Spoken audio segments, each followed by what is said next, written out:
We've talked about major and minor chords, but songs aren't just chords in isolation, they're chords strung together into structures, into repeating patterns. These are what we call chord progressions. Simply just stringing a few chords together in a repeating pattern creates a progression. So we could go C, G, A minor, F, and that's a chord progression which we could use as the foundation of a song.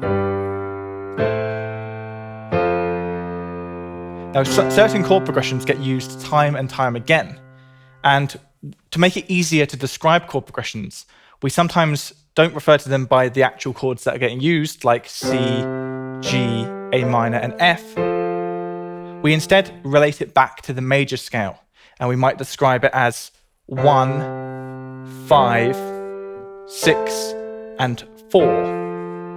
And what those numbers mean is it's the first chord of the major scale, the fifth chord of the major scale, the sixth, and the fourth. So let's take C major as an example for that. We were saying before that C major is all the white notes on the piano, so it keeps it a little bit easier to envision, a bit easier to see. So the first note of the C major scale is C, second note is D, third, fourth, fifth, sixth, seventh, back to where we started, just an octave higher. So if we had a chord progression that went C, G, A minor, F, well, the chord C is number 1 because it's the first note of the major scale.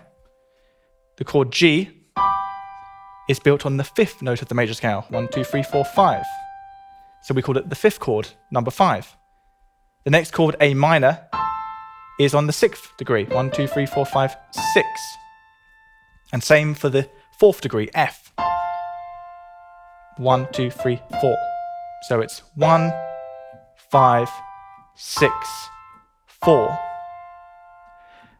Now, something you might have seen when people talk about these sort of chord progressions in terms of numbers rather than note names is they don't use your normal numbers, they'll use Roman numerals. And this is done ultimately to make it clear that you're talking about a chord progression, because there's other times in music where you might be talking about numbers, but for different reasons. So the main thing to bear in mind is if you see Roman numerals, it's a chord progression. That's basically the only instance where we use Roman numerals in music theory. And on top of that, if it's uppercase Roman numerals, they'll be talking about major chords. And if it's lowercase, they'll be talking about minor chords. So what we could do is describe our C, G, A minor, F chord progression as 1, so in Roman numerals that's a capital I, 5, which is a capital V, A minor, which is a lowercase v and I, remember lowercase means minor, and F is our fourth chord, so it'll be I, V, but in uppercase. Now you might think, well, why are we complicating this by describing it in Roman numerals? Why can't we just call it C, G, A minor, F?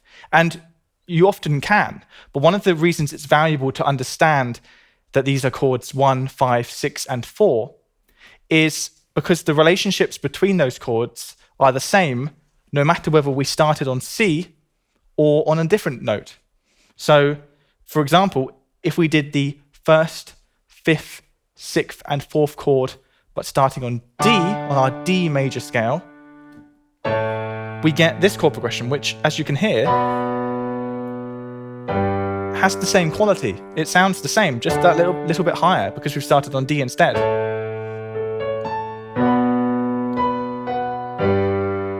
Because it's still 1, 5, 6, 4, but now based on the D major scale instead.